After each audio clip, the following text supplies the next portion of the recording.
All right, Joe, it's time to go Bananza with Hyle Russell of DK Vine, the Kongversation. Give me that countdown.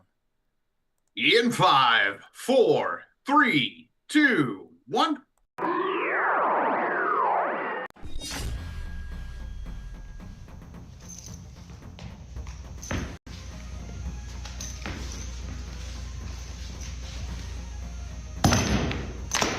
Get over here! Hi, I'm martial art master Daniel Casino. You know me as the original Johnny Cage, Scorpion, Sub-Zero, Reptile, and Smoke. You are tuning in to NerdCage Live on YouTube, Twitter, Twitch. Don't miss an episode or you'll get caged. So let's finish him.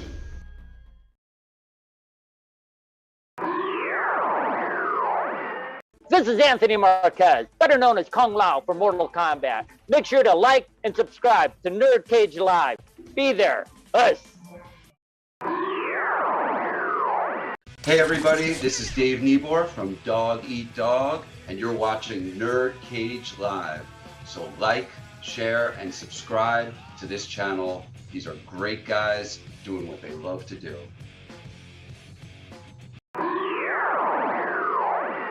Hi, I'm Leah Montalongo, the OG Sindel.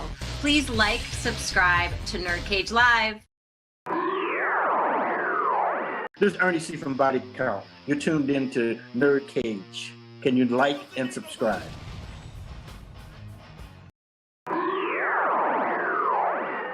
NerdCage Live and gaming are a perfect match. Shoot the J, Joe. Okay. Shoot it! All right. Over on NerdCage Live on Twitch, Jay and Joe go live. Call me Bazooka Joe. It's all about you. Kaboom! Playing both old school and new school games every Tuesday night. Ooh, what a sight! Jay, stop looking at her face and run. But she's so beautiful. So be sure to follow NerdCage Live on Twitch. Run for your life, Joe. Run for your life, Joe. Running. Run faster. Oh no, Joe. The galaxy's doomed because of you. To scratch your gaming itch. Oh, nice kick, Joe. Thank you. Yo, that's f***ing diabolical. Wait. Yo! That's twitch.tv/NerdCage Live. Hey guys, it's the original Shao Kahn, Brian Glenn, and I'd like you to subscribe to NerdCage Live.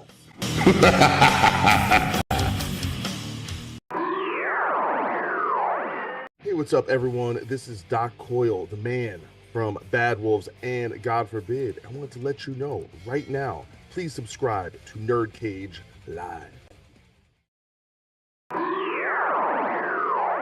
Greetings, imagination connoisseurs. This is Robert Meyer Burnett, and I'm telling you to go get in the cage, the NerdCage Live. And you watch, you like, you subscribe. And you come back and you hear some cogent discourse about all things nerdy. NerdCage Live, do it. Hi, my name is Kev Bayliss, designer or redesigner of Donkey Kong, designer of Diddy Kong, Jago, Enderkurken, and Whizpig. You can't beat me! But what you want to do is subscribe to NerdCage, the YouTube channel. Just go there, subscribe, because you know it makes sense. And that's that. Hi, Heather the Eatheart here. Make sure you like, subscribe, follow NerdCage Live. It has begun. If what you say is true, the Shaolin And the NerdCage could be dangerous.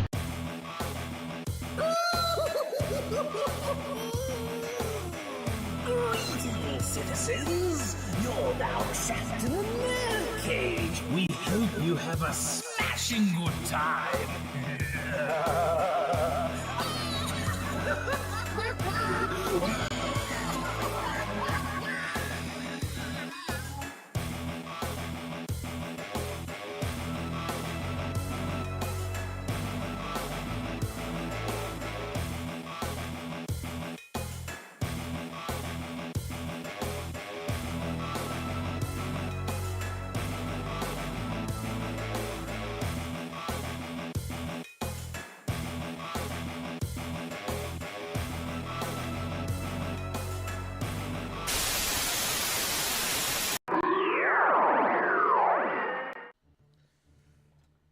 You're now about to witness the strength of geek knowledge. Hello, welcome. That's right. Once again, you are trapped in NerdCage Live. This channel is a celebration of all things pop culture, including our favorite lovable ape, Donkey Kong. So if you are new to the channel, if you're coming from the Kongversation DK Vine, please hit that like button and subscribe. Share with everybody you know. We're almost to 5,000 subscribers. Let's get there. I'm your co-host, Jay St. G, certified geek, 7 days a week, coming to you live from the land of the orange, the land of Tom Cruise, of Syracuse, New York. And always among us is our DK Banana Slammer, Joe of FallenOne Gaming.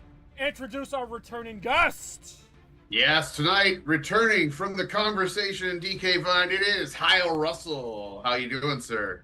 I'm doing all right. Thanks for having me back. We really appreciate you being here. Before we go any further, Joe, who we got in the chat tonight? And people, don't be shy. Yes, in the chat tonight, I'm sure there's a ton of lurkers, and our regulars are right on the way, so do not be afraid to speak up.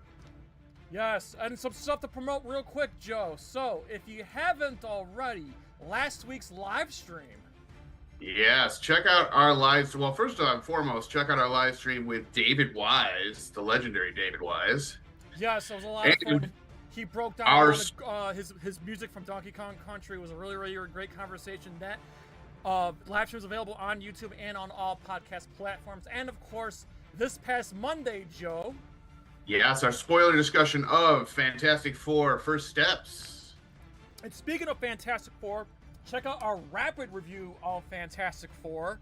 I will put up the podcast version of the spoiler discussion probably tonight or tomorrow, so keep your eyes peeled for that for you audio junkies. And then, Joe, Saturday on twitch.tv/NerdCage Live, we continue. Yes, more of this guy back here, Donkey Kong Bananza. And, of course, get yourself a NerdCage Live t-shirt. Any size, any color. Whether if you're a skinny booty call, like Diddy Kong, or a fat fuck, like Chunky Kong, we got you covered. We go from small all the way to 5XL. We have designs celebrating Fantastic Four. We got the MCU design, and of course we have other gaming designs. And for you Donkey Kong fans, we even have, and I think Joe's actually got the shirt on, but I do. The Nintendo 64 NerdCage Live shirt. Again, pick up a shirt. We also have hoodies, magnets, tote bags, you name it. The link to our TeePublic is in this video, in every live stream, and across the vast lands of social media, Joe. Yes, if you want to get us on Twitter or Instagram, both handles are @nerd_cage. Our link to our Discord is in the description. Become a member there as well. And our Facebook discussion group, that is NerdCage Nation. We love everything you guys put up there. No spoilers, no politics. For God's sakes, keep it civil. Absolutely. All right. So listen, it's been a while, but Hyle, do me a favor. Before we get started on this version of our conversation, just let everybody know where everybody can find you and promote whatever you want to promote. What's new over at DK Vine? Yeah, what's new is we have a new game to discuss finally. The first new Donkey Kong game in 11 years. So that's pretty much been all-consuming. DKVine.com, we have been online since August of 1999. We celebrated our 25th year last year. And, of course, this year we've got Donkey Kong Bananza on the Switch 2. We have a forum. We still have an old-ass internet forum on our website. It's a relic, but it still holds up. You can chat with other Donkey Kong freaks on our forum, but we also have our weekly Kongversation podcast. You can find that on YouTube or any of your favorite podcast networks, and we go overboard in discussing all things Donkey Kong and the broader Donkey Kong universe. And right now we are going in the weeds with Bananza discussion. Each world gets its own episode, and these episodes can go anywhere to like up to 4 hours long. We just talk about that. And so if that sounds appealing to you, then be sure to head over to dkvine.com and like and subscribe on YouTube and what have you. Absolutely. I just want to say right now to all the people of NerdCage Nation, I'm a diehard fan of the Kongversation. I've been listening to the Kongversation for 5 years now. I discovered you during the pandemic thanks to the Geek Critique. So, gets me through work, gets me through the day, and, like you, I'm diehard Donkey Kong, but not at the level you are. So, it's just nice to see that there's a podcast out there that talks about my favorite, I hate to say the word, Mario character, because I hate to say it, it's true, it's true. Don't ask me. Because my favorite Nintendo character is Samus, but my favorite Mario character is Donkey Kong, then Luigi. Well, so long as it's Donkey Kong, I'll take that. I'll take that. Long as Mario is down there and Donkey Kong's up here, it's fine. Yeah. So that's why I was saying, I'm just a diehard, Donkey Kong fan. He's my guy. I've always been attracted to the strong characters and whatnot. And again, ever since Donkey Kong Country, I'm a diehard fan. So it's just nice to know that there's a podcast out there that's just as more passionate than me and just talks about all things Donkey Kong, and I love it. So Hyle, here's how I want to start off this conversation. Yes. You were the first person, and this is years ago, you were the first person to kind of put out there hey, there is a new 3D Donkey Kong game in the works by the Mario Odyssey people. And I never wavered off. I believed you because there were rumblings around the internet about it, and the temperature in the room to me felt like that was true. So I never, and I know some of the internet came at you every time there was a Nintendo Direct saying, "Oh, he's a liar." I was like, I never felt like you lied to us. I understand games take 4 to sometimes 3, 4, 5, 6, 7 years in a game cycle nowadays. So I never wavered off. I always felt like it was true. So, Joe, please, from your perspective, please tell Hyle the day that we saw the Nintendo Direct. Oh, dude. Didn't we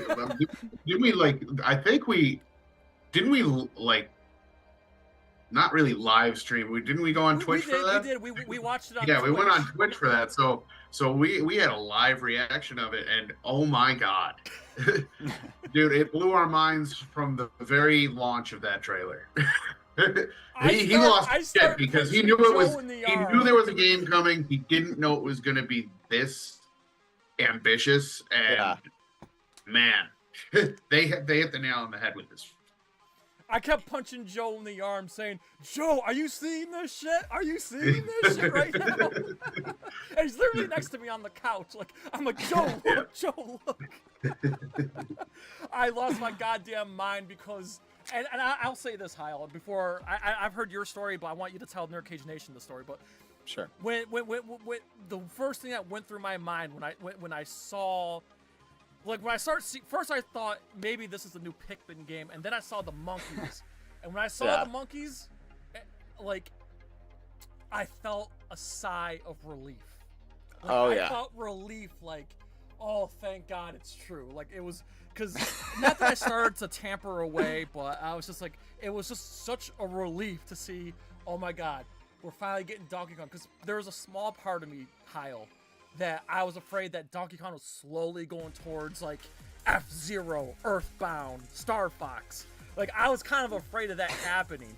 So when I saw a new Donkey Kong game, a sigh of relief, and it felt so good. But at the same time, as soon as Donkey Kong appeared on screen, he started punching the ground and shit. I started losing my goddamn mind. So please, Hyle, I've heard the story, but tell NerdCage Nation your perspective of when that trailer first dropped back in April. Yeah, so obviously I knew this was a possibility, right? Because we had been reporting on this game. Basically out and out since 2020. But I first started hearing rumblings that it was happening around 2018 or so, and it was just a once in a lifetime opportunity to kind of be on the ground floor of this internally developed Nintendo game, because you never get this information, right? But because of the weird development history this game had, and the Donkey Kong series has had since the last new entry, where it basically uprooted development from the US and went back to Japan, we were able to follow the breadcrumbs through sources and contacts we've met and cultivated, going out to E3, its last few years of existence, and we basically knew about this game. We didn't know Donkey Kong Bonanza, we didn't know what the premise would be, but we knew Nintendo EPD was doing a Donkey Kong game. It was probably 3D, but I was a bit iffy on that. I didn't want to like stake my reputation on that aspect of it. But the longer it took, the more it became apparent to me, okay, this is going to be a pretty big deal. And yeah, come to find out, yeah, it was in development for the Switch 1. They decided to push it to the Switch 2. And playing it, you can see why. It just would not hold up on the Switch 1 with in this current form. But yeah, like, I thought it could happen. Everybody was saying 3D Mario. And of course, in the back of my head, I'm like, I think it's Donkey Kong. I think it's time for Donkey Kong, but I also couldn't come out and say that because, like you said, so many people would come at me after every Nintendo Direct when this game wouldn't be shown, and I wanted to temper expectations as much as I could, even if I think the core part of me thought, yeah, it's time, and it's going to be near launch. And so when I was starting to see the trailer, the final trailer of the Direct, and I'm seeing all this unfamiliar imagery. I don't know what I'm looking at, and it looks more like a Banjo-Kazooie game to me at first than it does Donkey Kong, but that doesn't make any sense. And then, like you, I saw the monkeys, the prospector monkeys with the pickaxes, and I started cackling. I didn't record myself because I don't know, I was probably making weird faces, it's like my gooning face. I didn't want anybody to see that, but it was like just this moment where I left my body, and it was just like, oh, and like you, especially like you, but especially for me, I felt relief. Like, I didn't care what this game was at this point, because yeah, my reputation was on the line here, and here we are. Donkey Kong, it's happening, and then it was just like, whatever this game is, I can finally put this behind me, because you're not supposed to talk about an internally developed Nintendo game for like 5 years before it's announced, because usually whenever leaks happen, they happen right before the Direct, so you start talking about it, people think it's coming within a matter of weeks. So to play this game for half a decade and to like get unhinged messages in my DMs, just like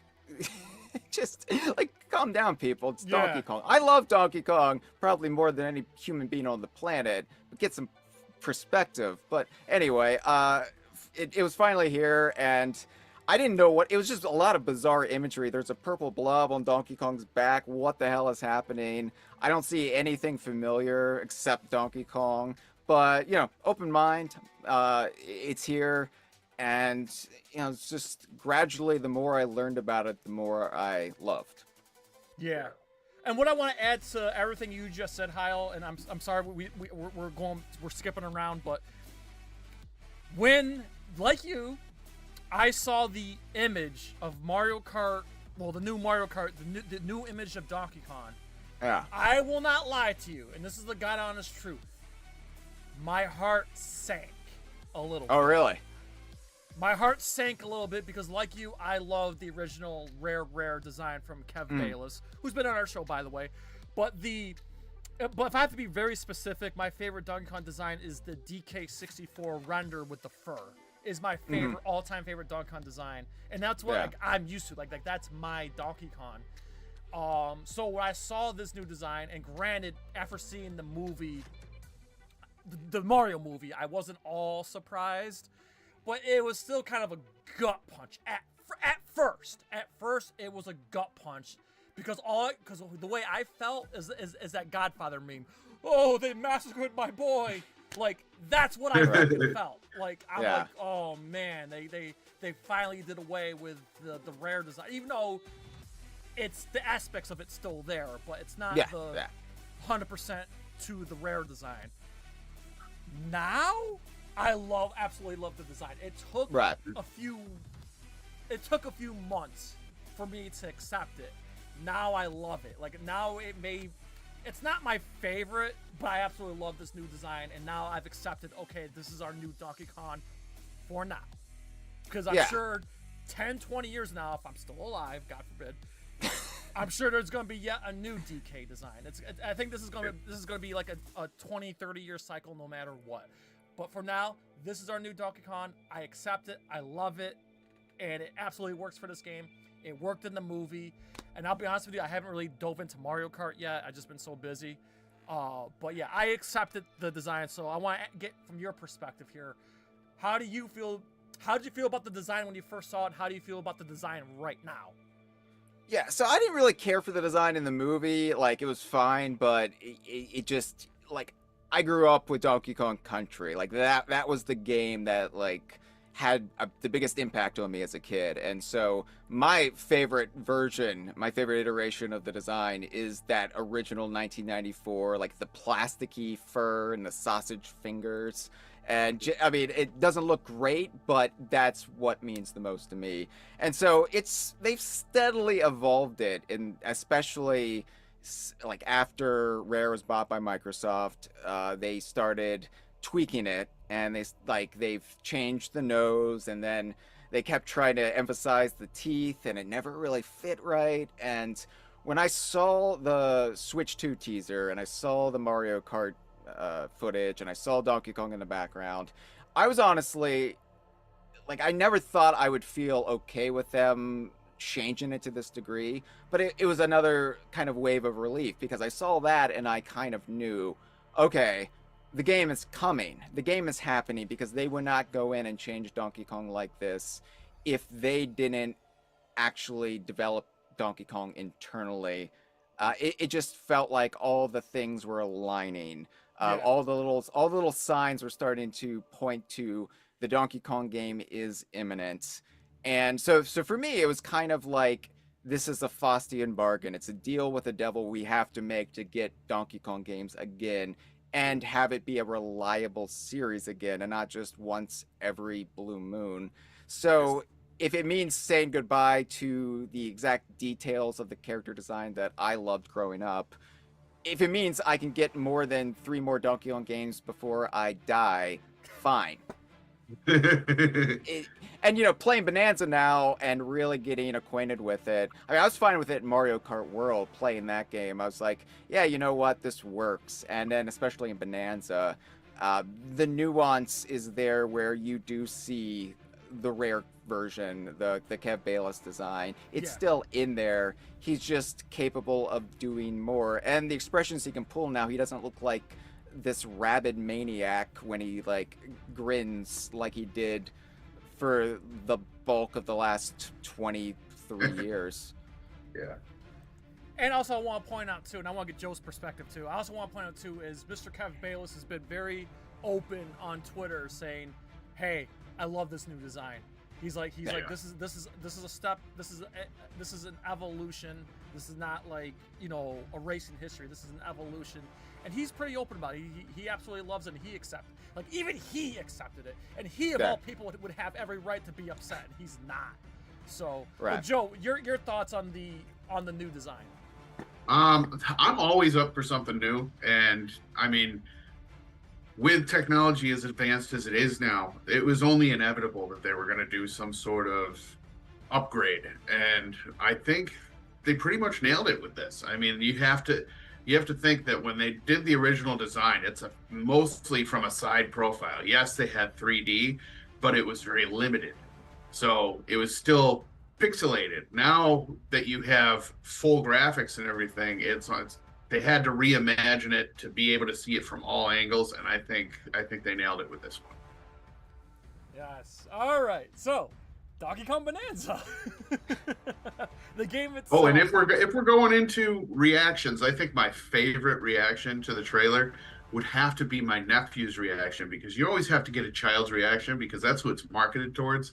Yeah. And he did like it, but when you get into the extra stuff that they put into it that isn't normal Donkey Kong behavior, like morphing into zebras and stuff, seeing the reaction on his face, like, what the hell is this?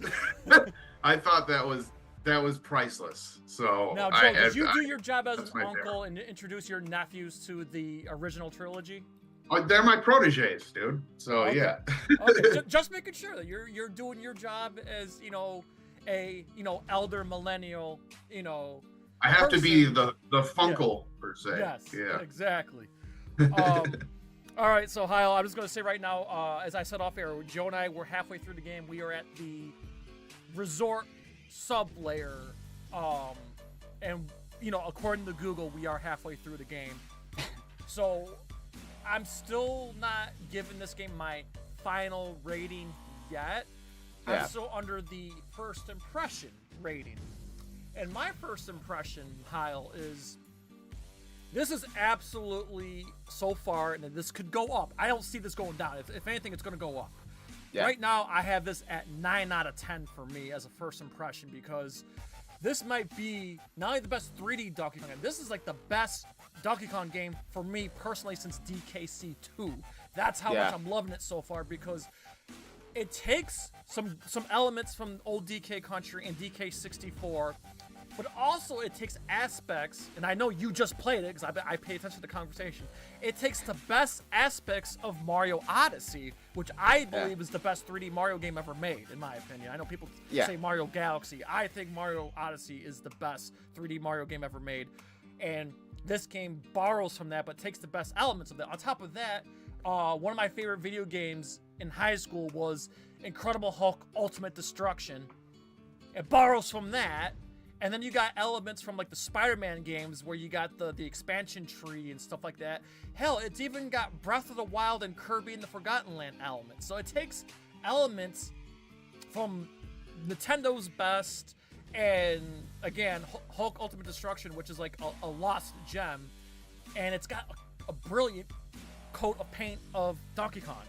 And I'm so goddamn addicted to this game. So every time we get off of Twitch, I'm just like, damn, I want to keep playing this game. Damn, I want to keep playing this game.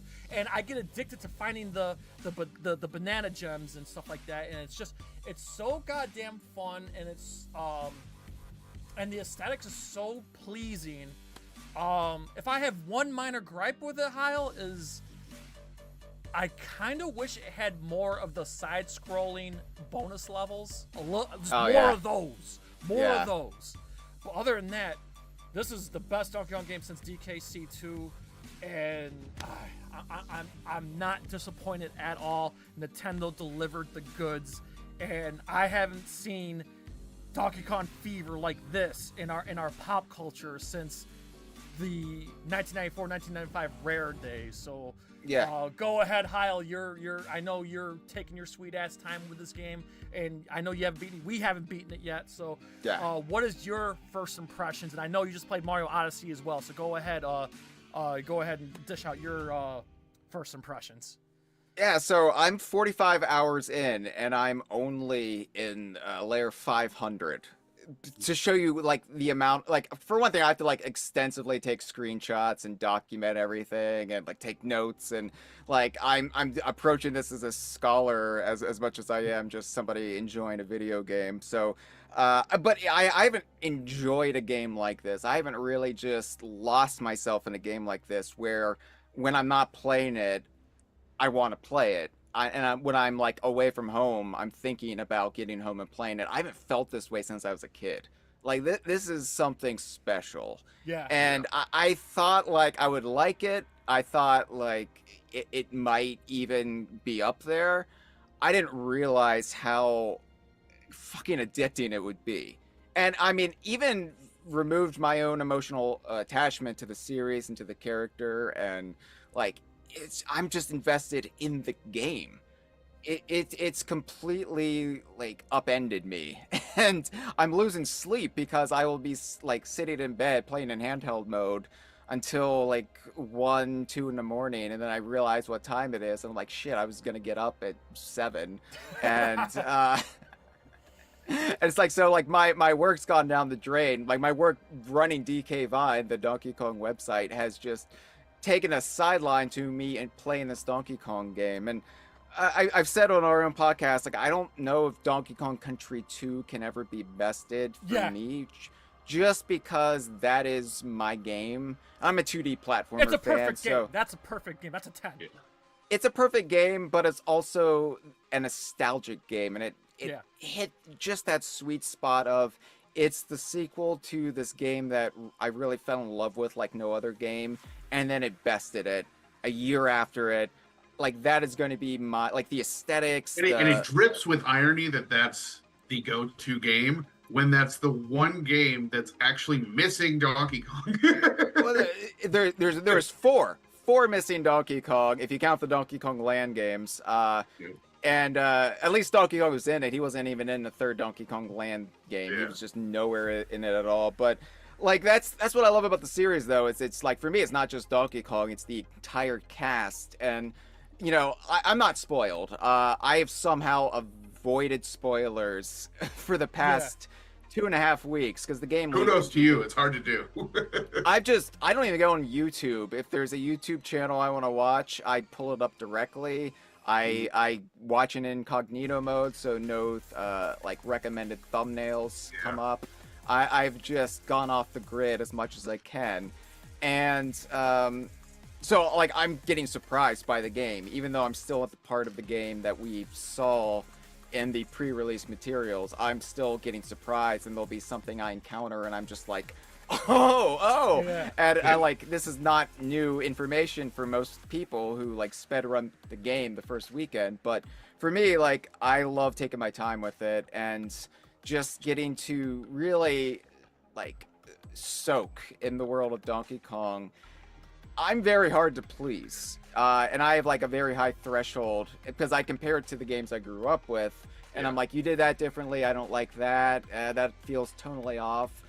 Donkey Kong Bonanza is a game that actually feels like it's dripping with love and admiration for what came before, and it's not afraid to go there.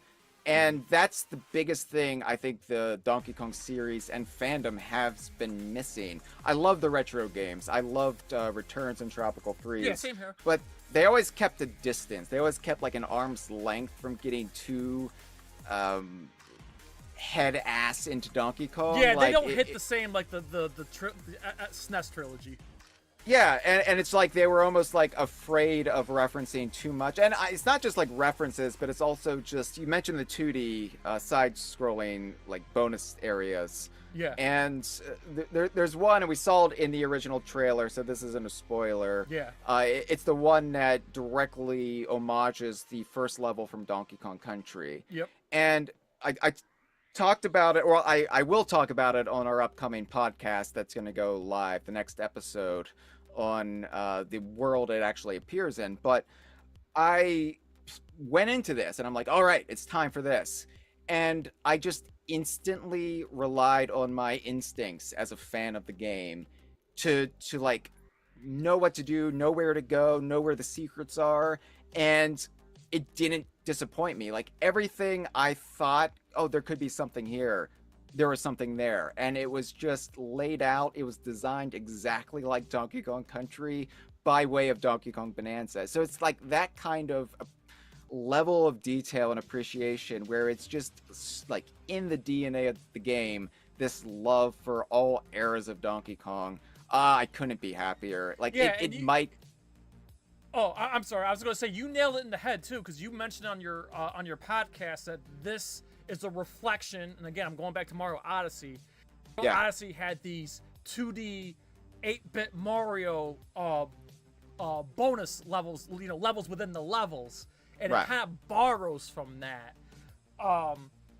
And that's what I love, the side scrollers. So like I said, I wish there was more of it. But it's so cool how it's there. And again, this game borrows like the best elements from Odyssey. Yeah. Well, and I just played Odyssey for the first time, really. And it's a good game. I know you feel a certain way about Mario. I know you say you don't hate Mario, but I know you feel a certain way about Mario. But yeah, after playing Mario Odyssey now, aren't you glad that you did now before you played this game? Oh yeah, I knew I would have to, right? But like, Odyssey is kind of remarkable to me, and I know other people have made this comparison and pointed it out, so I'm not breaking any new ground here.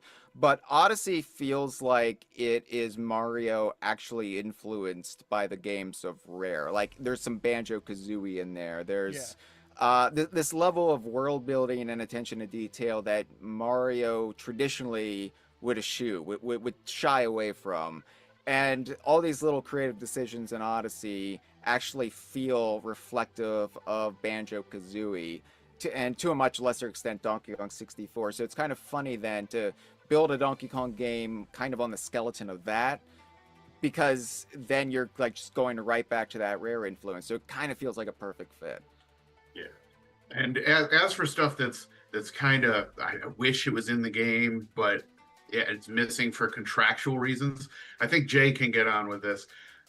Xbox needs to sell Rare back to Nintendo, because there are certain things that I wish were in this game that I know with contractual agreements they can't put in it. Like, for instance, Kremlings are gone. And that was like a mainstay of our 2D platforming, was having those Kremling enemies. The other thing was the actual Donkey Kong family being playable, any of them. Diddy, Dixie, Chunky, all of them. I know that's probably a contractual thing too, and I would like to see that going forward, but I don't know if that's a possibility, and that seems like it's missing from this a little bit. Well, like, Nintendo actually owns all of that. The only thing they don't own, and it's like, it's a little bit convoluted, but the only things they don't really own are most of the Diddy Kong racing stuff, aside from the name and a couple of those characters. But they actually do, like, own all of that. Here's the thing, though. This isn't the end for Donkey Kong, and it's not the end of for Donkey Kong under this new development home. And so it's clear, and they said this on the Ask the Developer interview on Nintendo.com, there's going to be another 2D Donkey Kong game following this in the style of Donkey Kong Country. And you see this with they were promoting the Donkey Kong brand at a licensing expo in Las Vegas about a month and a half ago, I want to say. And, you know, the big, like, render promoting it as Donkey Kong and Diddy Kong swinging through the jungle. And it's the new designs of the both characters. Yeah. We see Diddy and Dixie. Well, they released the Diddy render, and we see Dixie in that one launch trailer there too. So, like, I'm sure, I am sure, and remember in Super Mario Brothers movie that had a lot of the new designs in there. There was Chunky Kong, there was Swanky Kong. So, like, I do believe that, you know, with 3D games, Nintendo EPD usually they're a bit more conservative with playable characters and like what they incorporate. 2D games, we just saw like Super Mario Wonder, right? Like they just loaded that up with Mario Cast. I loved Mario Wonder. And I think the next Donkey Kong Country game, like I don't think there's going to be anything that's not on the table again. Yeah. And I think when we get a more traditional style Donkey Kong game from this team, they're going to go all in on it. So I'm not concerned as a fan of all these characters, as a fan of all this stuff, going back to the Rare era. I think it's in good hands because they clearly have a love for all that stuff. I mean, like some of these fossils I'm finding in Bananza, and I'm just like, you know, So like that's even the level of reference we never got in the retro games. So I'm feeling pretty good in a way that I haven't felt in a long time when it comes to. Yeah, you kind of eased my mind with that, and you kind of answered my next question too, because I was going to ask where do you go from here? Do you think that they're going to keep experimenting with different styles? Do you think they're going to dedicate a team to a 3D and just that's the way we're going from now on? No, I think like they have wanted to put Donkey Kong on the same, like not obviously on the same level as Mario, because Mario's always going to be their premier brand. Mario is the moneymaker, you know. But I think with Donkey Kong, they have wanted to have 3D Donkey Kong games again, and a more reliable state of 2D Donkey Kong games, and who knows what else, right? And the biggest problem is Donkey Kong has not had a permanent development home since 2002. So they finally like made the initiative when the the game at Activision fell through after Tropical Freeze, and there's honestly some DNA of that in Bananza as well, which is just staggering to me. Like, the stuff we were talking about back then is just kind of showing up in this, but like they finally like expanded EPD. They finally got more people in there, and I think you're going to see like this healthy back and forth. I'm sorry to interrupt, but I'm glad you said expanded, because I know people there's naysayers out there talking shit about Nintendo as a company, but guess what? At least Nintendo's not laying off people. Yeah. You know, yeah. We're paying $70, $80 for a game. So what? If they keep giving us DLC, I don't care. But at least Nintendo's not laying off people like goddamn Microsoft and Sony and shit. So you know what? Yeah. Like I trust Nintendo. Like I've never lost, even as a child, I never lost faith in Nintendo as a company.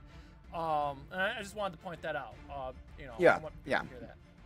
Yeah, like, I would be willing to spend $100. Well, I only really buy Donkey Kong games, so it's kind of not my place to say how much games should cost. But if it ensures that they can actually employ people and not just, you know, cut 30 to 50% of their workforce to make their quarter earnings look impressive, then I'm all for it. Like, but yeah, they have found space for Donkey Kong at long last, and this has been something that Miyamoto was championing. We found that the president of Nintendo really pushed for this and said, hey, make a new 3D Donkey Kong game.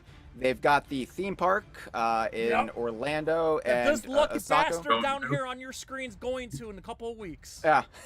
I don't know when I'm gonna get to go. I don't know either. I don't know. I want to get there too, but thankfully Bananza came out, so my FOMO of not getting to go kind of immediately dissipated. But like I've got the like armband for it. Like I'm ready to go. I just don't know when I'm gonna go. But like we've got that. There is the Donkey Kong movie, which we talked about years ago. It was finally filed a copyright for it. Untitled Donkey Kong motion picture project from Universal and Nintendo. That is coming. Like, it is going to be, you said we haven't had an era of Donkey Kong like this since 94, 95, going into 96. You're absolutely right. Like, this is not a blip. This is not just a temporary moment in time. This is the beginning of something. I said back in 2020 that this decade would be the decade of Donkey Kong. And I think that is bearing out at long last. Yes, and also one thing that we haven't even mentioned yet in this whole kind of conversation on NerdCage is, can you believe it? Like, this is the first time that I can remember in my lifetime. I don't care what anybody says. This is a launch title. Okay, I know it's been a month since the Switch 2 came out, but as far as I'm concerned, this is a launch title. I can't remember a time in my life where a Donkey Kong game is being launched with a new system. It's always been a Mario game. I mean, Mario Kart aside, but I'm saying like usually like, you know, Mario 64 and Mario Sunshine. Even the SNES had Super Mario World. So I mean, it's mind blowing that Nintendo decided to go with a solo 3D Donkey Kong country game to launch a system. It's mind blowing. Like, and if I take my fandom out of it for a moment, what a risk. What a risk Nintendo put their nuts on the table and say, you know what, we're gonna go with Donkey Kong first instead of Mario. Okay, like what a fucking gamble. Like, that's amazing. But it's a gamble, but also like the strategy has been in place. You go back to the way they kind of devoted 1/3 of the Super Mario Brothers movie to just Donkey Kong shit, and like at the time I remember thinking like, I love this as a Donkey Kong fan. What the hell has this done to the screenplay though? Like, this is just completely taking the focus off of like Luigi, and like it was an odd choice, but at the time I remember thinking they're Trojan horsing Donkey Kong into all these people's imagination.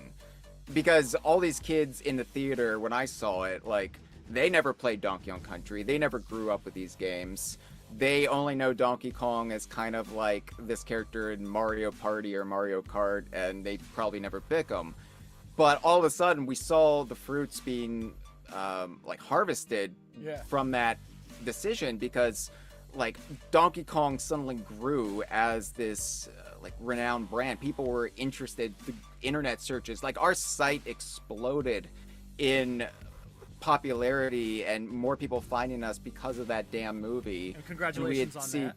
Well, yeah, I mean, we didn't do anything. We just we're just the virtue of being around and being one of the only Donkey Kong resources on the internet at the time. But I knew, like, okay, so they basically set the stage for this game. Whenever they do announce it, it'll be ready. So if their plan has been to rebuild Donkey Kong and make it one of the most prominent IPs in their stable again, a mission accomplished. And I think making it a launch title definitely gave it that glow up as well, that like we're getting behind this, get excited about it. This isn't Mario, but it is the same pedigree as Mario. So and I back to Bananza, from a content creator standpoint, there's a lot of rabbit holes you could fall into, and in a good way. I mean, you got that one YouTuber out there that spent hours upon hours in Hilltop Zone, literally smashing the entire level down to ground. Right. Which I thought was hilarious. And then at the same time, when you dip your toes into like photo mode and everything, there are thumbnails for days that you make out of that. So it's been really nice, just like documenting everything, but also just needing to get the occasional screenshot. I mean, photo mode isn't anything new. Odyssey, of course, did it. Then other 3D platformers followed suit. Mario Kart World has it. But as somebody who is a Donkey Kong content creator, first and foremost, it's such a just treat. It makes it so much easier. Also, I really do like the co-op mode, because Joe and I, we play it together on Twitch. By the way, this is another reminder, everybody, we're going to be continuing our playthrough this Saturday, 5 o'clock Eastern Standard Time on Twitch. But we've been co-oping it, so, you know, one person's playing as Uncle and the other person's playing as Pauline. And the nice benefit of co-oping is when you play as Pauline, you can aim her power and kind of help clear a path, you know, when necessary. And it's actually kind of a nice little mechanic. It's an optional mechanic, but it's a nice mechanic to have if you're couch co-oping. And I just want to point that out too. It's a pretty solid co-op game, just like when Mario Odyssey, the co-op was Cappy. So it's kind of a nice little thing. I mean, it's not the same as, you know, Donkey and Diddy, you know, tag teaming and DKC, but it's still pretty fucking solid to have a co-op mode in this game, and it adds yet another element of what makes this game so goddamn great. Hyle, have you had the chance have you had the chance to co-op it yet, or no? No, I haven't. So like, I'm really just like in an isolation tank with this game right now. It's just like, it's almost like a religious experience for me. I'm like a monk on a hill meditating with it. So I'm not like inviting anybody else in my little bubble right now. Like people are like, hi, why aren't you streaming this game? And I'm like, because like I want to just be by myself. But you got the Idaho crew doing it, right? Well, they're actually doing Donkey Kong 64 at first. Okay. I imagine they'll beat me to it because they're much quicker. They've already all beaten the game. I am meanwhile just twiddling my thumbs. But for me, like I said, this is making me feel like a kid again, and it's really just like it's taking me back to before, and like we streamed video games before we, you know, ran to social media to post screenshots. It was just you, like maybe I would play with a friend, but like generally speaking, it was just you in the game. And it's kind of been nice, honestly. It's kind of been nice to get back to that after like so long. Yeah. And when it comes to like Nintendo features and stuff, I'm glad that they started the development of this, you know, before, and they kind of optimized it for both systems, because now if somebody didn't have the finances to get a Switch 2, if somebody has a Switch 2, you could share it and play it on an original Switch with someone else. So that's kind of a cool feature to have, so that you're not kind of boxed into just buying a new system. Right. Yeah, and plus, you know, there's still a lot of people playing the Switch 1 right now. Like Joe said, not everybody got their hands on a Switch 2, and I'm glad that Nintendo's still supporting the Switch 1. Also, a little bit off topic here. I don't know, Hyle, but the temperature in the room tells me. I feel like thanks to this game, I think we're seeing a little bit of a resurgence of Donkey Kong 64, and that I think people are. I personally love Donkey Kong 64. By the way, we did a complete 100% playthrough of it a couple years ago on our Twitch channel. But I feel like people are finally coming around to Donkey Kong 64 now, when everybody kind of hated it. I feel like people didn't really like it at first, but I think people are finally coming around now, you know, years later, and people are finally like, you know what, this is actually a pretty good game after all. And I think Donkey Kong Bonanza plays a small role in that. I think people, you know, kind of like, I don't know, how do you feel? How do you think the general public is kind of like, I don't know, soften their stance on DK64 just maybe a teensy bit? I think just like anything, like I think with enough time, people can find an appreciation for things that were, like, Donkey Kong 64 wasn't even derided back when it came out. That was kind of after the fact, when you would like head into the aughts and people were just like, oh, you know what, 3D platformers in general, that whole genre was trash, but that game in particular, that one wrecked the whole genre. And I have my issues with Donkey Kong 64. It's flawed. But I still love it though.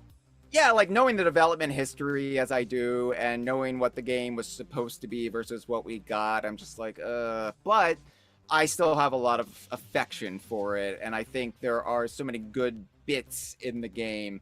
It's just there's also other bits in the game that you have to play to get to the other bit. But like, I do think people will revisit the entire franchise, and I think it's definitely making it in vogue to go back and check out some of these past games. And I think like Nintendo will add it to NSO eventually. I think that there's been leaks out there saying it's on the way. So well, like, I think the biggest thing that's held it back are emulation issues. I think they put it on the Wii U eShop, the Virtual Console, and there was lag that Rare accounted for on the N64 that is no longer present on modern consoles, and so it makes certain parts of the game very rough to play. 64 games in general are hard to emulate. This is nothing new. Even during the height of emulation days on the internet. Yeah. But N64 games were always like the most difficult ones to translate. Yeah, like Rare games in particular, they did a lot of trickery to make their games look so impressive and to run a certain way. The expansion pack, obviously. Well, yeah, but yeah, it's just like wizardry, and so when you remove it from the original hardware, it is hard. And I know they have a very small team I guess they've rebranded it to Nintendo Classics with the Nintendo Switch Online subscription, but there's a very small team actually working to get the games on NSO, and so they've got a backlog of games that, like, they've got the green light, but who knows when we're actually going to get it. So yeah, and I think with Donkey Kong Bonanza versus DK64, I mean, besides the time gap and the graphical increase and everything, I think the thing that sets Bonanza aside is that in Donkey Kong Bonanza, you get to choose whether you grind. Yeah. Whereas in DK64, it was kind of required that you grind to get through everything. Yeah. Yeah, but there's a lot of elements from DK64 that they borrowed into Bonanza. So for I'm sure. glad that they embraced DK64 in that aspect. For sure, yeah. That's the biggest surprise I think I had, was how much it feels like a spiritual sequel to DK64 and how they're not shying away from it. And even the banana, whenever you get a Banandium gem, it's just like, all right, you know what? That's great. Like, and when you buy like the room from like the house gem person, and you can get music tracks to listen to, and they actually have DK. Yeah. Donkey Kong. Not the whole DK rap, but they borrowed stuff from the DK64 soundtrack. So yeah, the vinyl is skipping. You don't actually get to the actual rap part of it, but yeah, it is nice that that's the default of the Getaways, and it is really nice that, like I said, I feel like every era of the franchise is getting embraced, and we were told back when we first learned about Nintendo EPD doing Donkey Kong, and one of the things we were told straight away was there are a lot of Donkey Kong fans, the younger developers who have joined EPD. They love Donkey Kong and they're dying to work on Donkey Kong. And I think that that's the biggest thing is when I'm playing this game, I feel like, oh yeah, this was made by fellow fans. And so, and they're people our age too, you know, or younger, which really makes me feel like a piece of shit. Like, what have I accomplished? But it's great because it does feel like, for the longest time, we were told, oh, Donkey Kong Country games were overrated. People just like them for the graphics. No, Shigeru Miyamoto. I hate it when people say that. I will defend those games till I die.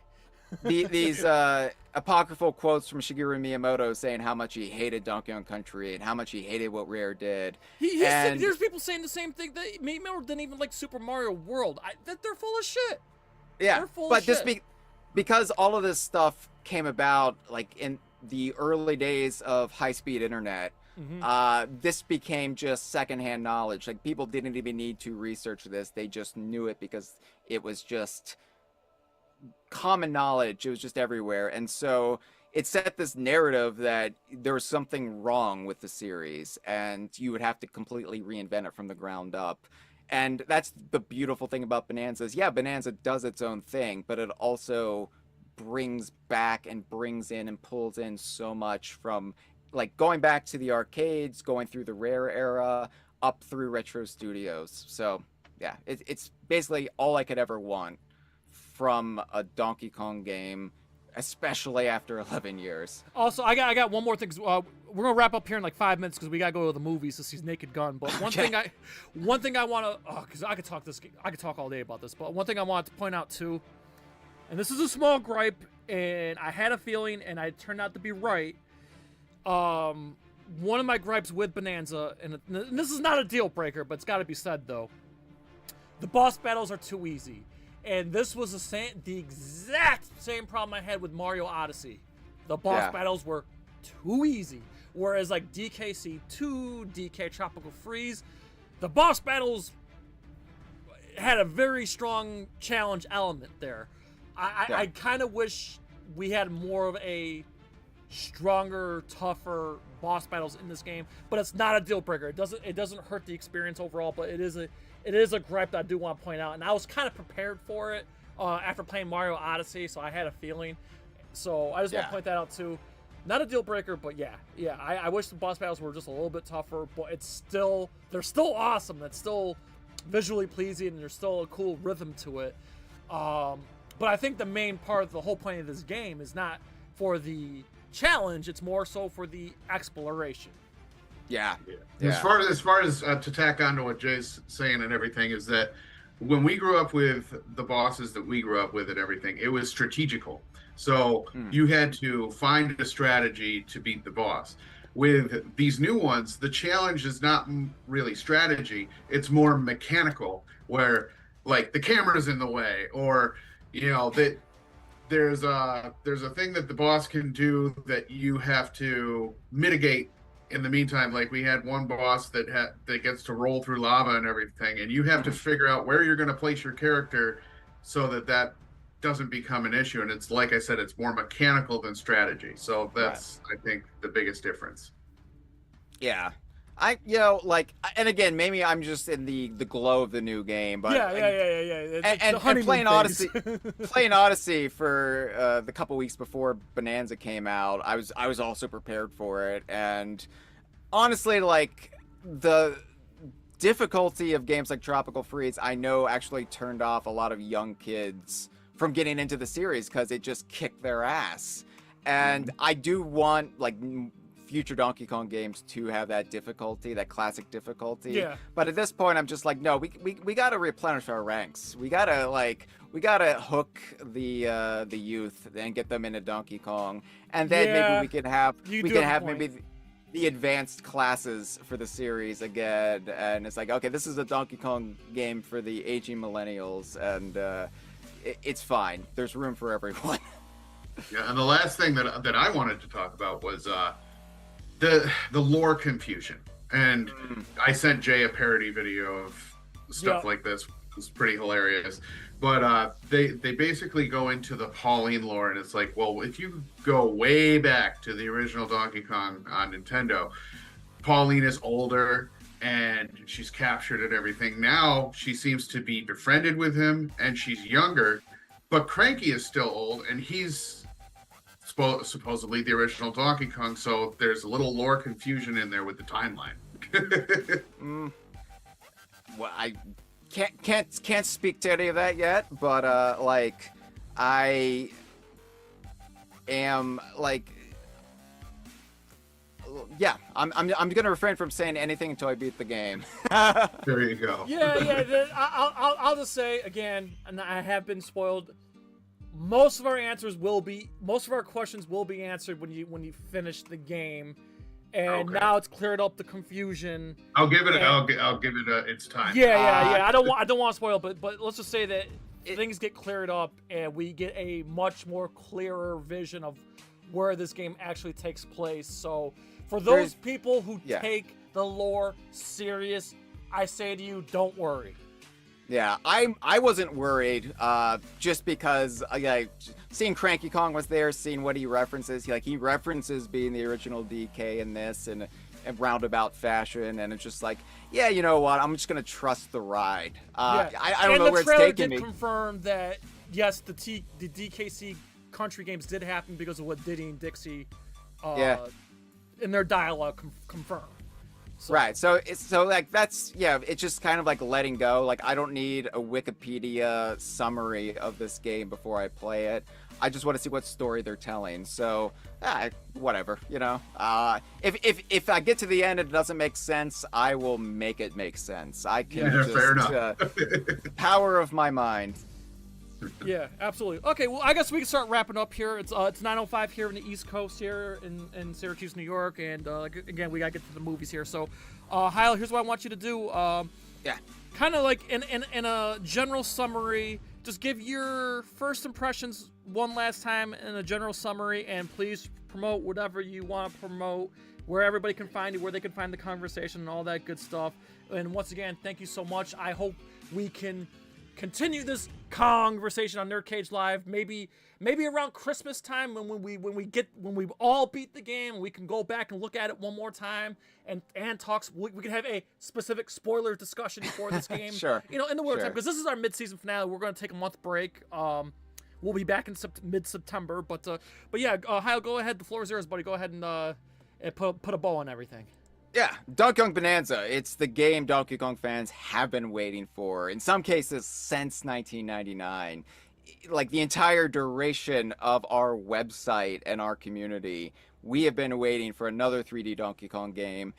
Couldn't have predicted something like this, and yet we didn't know we wanted it, and yet it was exactly what we needed.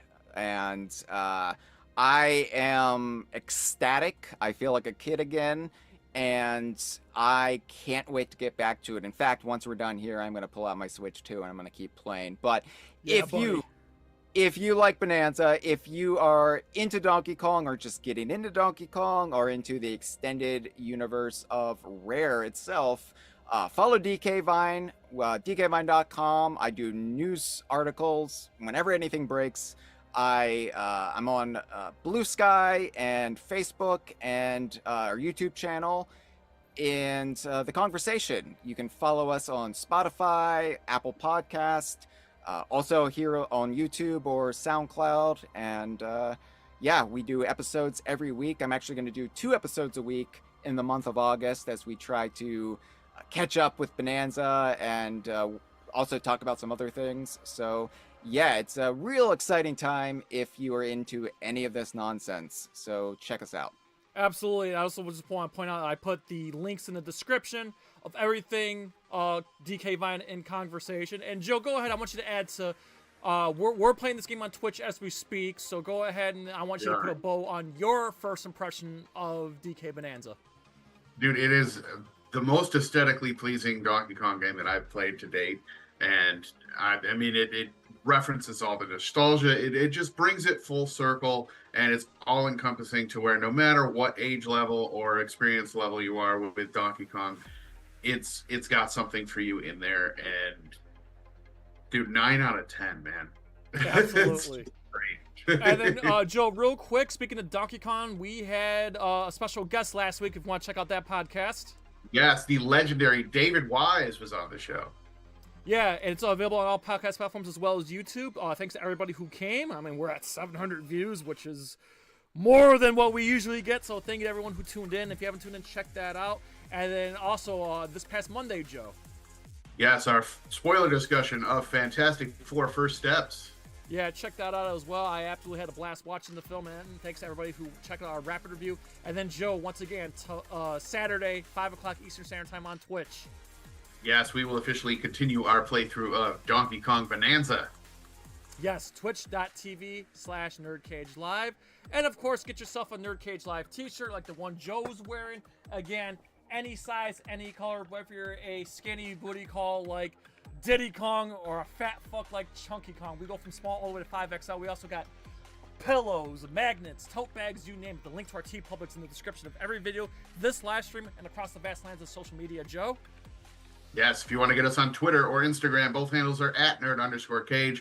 Our link to our Discord is in the description. Become a member there as well. And our Facebook discussion group, that is NerdCage Nation. We love everything you guys put up there. No spoilers, no politics, and for God's sakes, keep it civil. Yeah, and I'll put a quick bow on everything, too. Again, my first impression, 9 out of 10. This is my favorite Donkey Kong game since DK Country 2, and I'm standing on that stance. This game could only get better. I personally think this is the best Nintendo game since Metroid Dread. I don't know which one I love better, Metroid Dread or this game. I love both so much. So, you know, as a diehard Metroid fan, a diehard Donkey Kong fan, and of course the Mortal Kombat Legacy Collection coming out in late September, like, all my favorite video games are having a great year this year, and it's never been a better time to be a Donkey Kong fan or, you know, even a Metroid fan, because we have Prime 4 on the way. Yeah. And like I said, I'm glad to see that Mortal Kombat's going back to the old stuff. So it feels like I'm living my best life right now as a video game player. So this has all been awesome, and I'm having the time of my life playing Donkey Kong Bananza, and I hope this Donkey Kong ride continues for years to come. Once again, please check out The Kongversation. It's one of my go-to podcasts when I need some kind of escapism. I mean, Hyle digs so deep into all things rare and Donkey Kong lore, and it's just how this man is able to keep up a 2, 3, 4 hour conversation sometimes when on these topics is mind-blowing, but he makes it work. So again, please check out The Kongversation, subscribe, or whatever. If you're an audio junkie, he's on all podcast platforms. He has wonderful guests on. He does wonderful interviews as well. And not only that, he's a very talented content maker, and he does a wonderful job with DK Vine. He has a great community. I'm proud to call this dude my friend now, so thanks again, Hyle. Thanks so much for taking time off your busy schedule to be here. Really appreciate it. One thing I neglected to mention: when we return off of our hiatus, we will be putting another game in rotation, and it will be Metal Gear Solid 3 Remake. Yep, late August. I can't wait to play that too. But yeah, until then, we're taking a hiatus from YouTube live streams. We need to kind of recharge our batteries, but we're going to be coming full force, so there will be another charity stream at the end of the year, so stay tuned for that announcement. But we'll still be on Twitch, and we'll still put out some rapid reviews and other content as well that we have in the works here. But thanks to all NerdCage Nation and the Kongversation fans. We appreciate y'all being here. So until then, we please ask you to like, comment, subscribe, ring that bell, and spread that shit like the banana gem. So to you, I say, from yours truly, the land of the orange, just Syracuse, New York, to all our friends and fans around the world at NerdCage Live and DK Vine. As always, enjoy life, stay safe, eat your vegetables, do your push-ups, go to the gym, keep playing Donkey Kong. Good night, God bless, and have the best day of your life. Good night. NerdCage Live and gaming are a perfect match. Shoot the J, Joe. Okay. Shoot it! All right. Over on NerdCage Live on Twitch, Jay and Joe go live. Call me Bazooka Joe. It's all about you. Kaboom! Playing both old school and new school games every Tuesday night. Ooh, what a sight! Jay, stop looking at her face and run. But she's so beautiful. So be sure to follow NerdCage Live on Twitch. Run for your life, Joe. Run for your life, Joe. Running. Run faster. Oh no, Joe. The galaxy's doomed because of you. To scratch your gaming itch. Oh, nice kick, Joe. Thank you. Yo, that's diabolical. Wait. Yo! That's twitch.tv/NerdCageLive. Ooh, trying to get out of the nerd cage, are ya? Well, before you go, hit that subscribe button. And if you're really intrigued, ring that bell. Thank you for dropping by. Until next time, tell everyone you know about NerdCage Live!